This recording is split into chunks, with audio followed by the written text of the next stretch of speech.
शीघ्र एआईसीसी निष्पत्ति नब कि पीसीसी हम किंतु गोटे भावमूर्ति संकट रे ओडिसा रे किछि कांग्रेस नेतांकर जहा नारे भी चर्चा होछि तांको नारे किछि केंग रहिछि बा किछि विवाद रहिछि। राजनीति रे जेते लोक अछंती दलमत निर्विशेष रे जहाँ को आपण सफलता जहाँ पई आपण श्रेय देबे तांको पाखरे निश्चित किछि विफलतार व्यवस्था थिबो। तेणु जो जो लोक मानकर ना आपण चर्चा रे अछंती बोली आपण भाबुचंती तांको सपक्ष रे किछि कथा थिबो एवं तांको विपक्ष रे भी किछि कथा थिबो। एटा गोटे स्वाभाविक जिंस मु स्पष्ट भाव में कहया चाहे जे कांग्रेस को मु आपन को थरे कहितली कांग्रेस होची पाउंस तलर निया। कांग्रेस गोटे निरवच्छिन्न व्यवस्था कांग्रेस गोटे प्रवाह से केबे कोनोसी परिस्थिति रे रोकी जीव नहीं। गोटे समय खराब पड़ी आमे ठिकाना बाटे लड़ाई करि पारनु। गत निर्वाचन रे निश्चित भाव में हमर समस्त मनोबल भांगी जाइछि एवं मनोबल को संगठित करी आमे किभली भाव में लड़ीबू एवं आमर जो 14 जन विधायक निर्वाचित होइचंती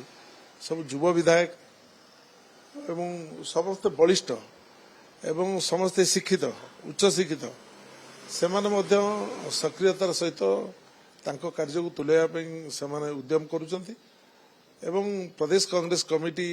जदियो डिजल्व हो जाइए आपण को से आपण एक कथा कहउचंती खाँ खाँ कथा कहउचंती निश्चित भाव में कांग्रेस डिजल्व हो जावा कांग्रेस कार्यक्रम कांग्रेस दल ताकू सठिक भाव में तार कार्यक्रम को तुले न पारिबा। वर्तमान परिस्थिति रे आमे गोटे किसी इश्यू आसिले ताकू किभली भाव में ताकू आमे सॉर्ट आउट करू किभली भाव में आमे से इश्यू भितर को राज्यर स्वार्थ रे बाधा किसी घटिले आमे केमती भाव लड़ीबू तापई आमे समस्ते चिंतार अच्छु। किंतु ऑल इंडिया कांग्रेस कमिटी अध्यक्ष श्रीजुक्त मल्लिकार्जुन खड़गे जी एवं सर्वमान्य नेता श्रीजुक्त राहुल गांधी जी विरोधी दल नेता लोकसभा एवं श्रीमती सोनिया गांधी जी यूपीए अध्यक्षा इंडिया मेंटर अध्यक्षा कांग्रेस दलर जी सर्व मान्यता पाई नेत्री एवं सर्वोपरि संगठन दायित्व थिबा साधारण संपादक श्रीजुक्त वेणुगोपाल यही विशेष भाव में चार जन कौ राज्य किभली भाव में सांगठनिक निष्पत्ति निया से ही करुँचा से चिंतित मोर जहाँ आशा जेहेतु एटा डिजल्व हो जाइए कहीं दायित्व नहांती माने तृणमूल स्तर रु पीसीसी प्रेसिडेंट पर्यंत कहीं कौन दायित्व नहांती तेणु या क्रियाशील करने मोर विश्वास मोर जहाँ राजनीतिक ज्ञान जी मु अनुभव करुच्ची निजे भावुची किसी वरिष्ठ कांग्रेस नेता सहित भी चर्चा करुच्ची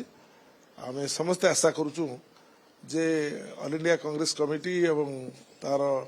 प्रमुख नेता जो माने निष्पत्ति करुचंती समस्त राज्य पाई ओडिशा राज्यर जिते डिजल्व करिसेंती से चिंता करिसेंती जे तुरंत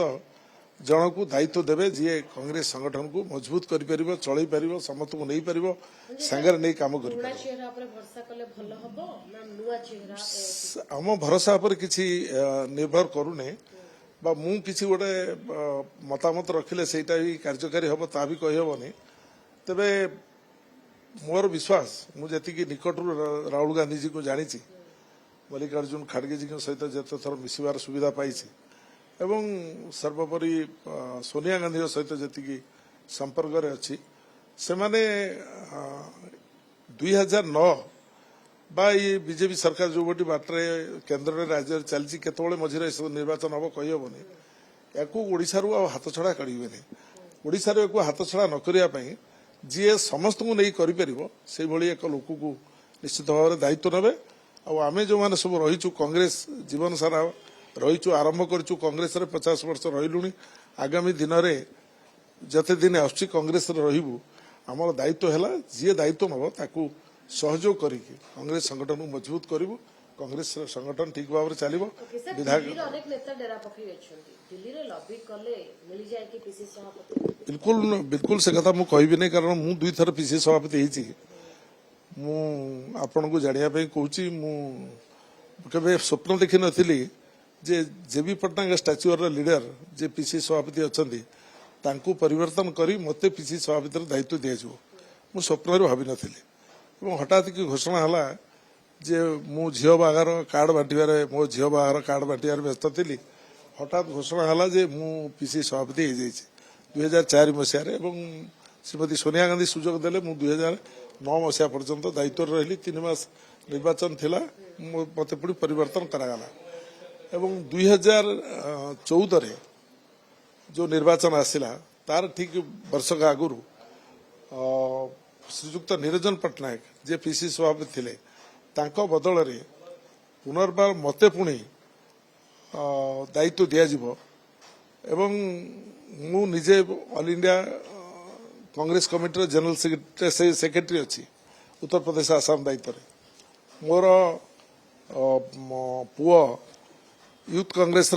फास्ट इलेक्टेड प्रेसिडेंट अच्छा ओडिशा रे यूथ कांग्रेस ये परिस्थिति रे पुणी मते दायित्व दिया जिवो एक कथा को केबे मु